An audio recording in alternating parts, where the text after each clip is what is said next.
Bonjour et bienvenue dans cette nouvelle vidéo de cyclisme. Aujourd'hui, on va s'intéresser à 3 coureurs qui, par leur détermination, leur panache et leurs résultats, ont marqué cette saison 2021. Primož Roglič avait commencé sa saison sur Paris-Nice où il avait signé 3 succès d'étape, mais échoué au classement général.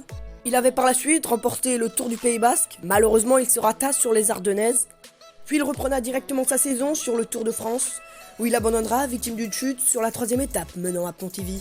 Sur la Vuelta, il montra qu'il était le plus fort, remportant le classement général et 4 victoires d'étape. Sur les courses italiennes de fin de saison, il gagna le Tour d'Émilie, Milan-Turin et terminera 4e du Tour de Lombardie. Junior Alaphilippe, quant à lui, reprit sur le Tour de la Provence où il terminera 2e au général sans remporter d'étape, avant de trouver l'ouverture sur la 2e étape de Tirreno Adriatico. Il participera aux classiques flandriennes où il se mettra au service de Yves Lampaert, Florian Sénéchal et il jouera un rôle majeur dans la victoire de Casper Asgreen sur le Tour des Flandres. Il enchaînera directement avec les Ardennaises où il finira 6e de l'Amstel Gold Race, remportera la Flèche Wallonne et terminera 2e de Liège-Bastogne-Liège. Après son récital sur la première étape du Tour, Junior Alaphilippe fera briller son maillot arc-en-ciel et se mettra au service de Mark Cavendish sur le Tour de France. Pour préparer les championnats du monde de cyclisme, il ira au Tour de Grande-Bretagne où il finira 3e au général avant la consécration et son 2e titre mondial à Louvain.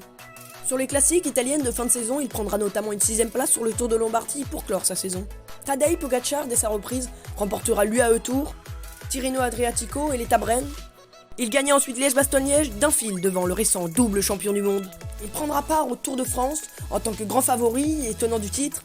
Il gagna d'abord le contre-la-montre de la 5e étape. Son festival sur la 8e étape lui permettront d'endosser le maillot jaune et de remporter la 17e et 18e étape menant au col du Portet et à la station de Luzardiden. Il effectuera une longue coupure en ne participant pas à la Vuelta. Il prendra part au Tour de Lombardie où, après une attaque dans le dernier col, remportera au sprint devant Fausto Masnada son 2e monument et finira en beauté cette saison. Voilà, la vidéo touche à sa fin.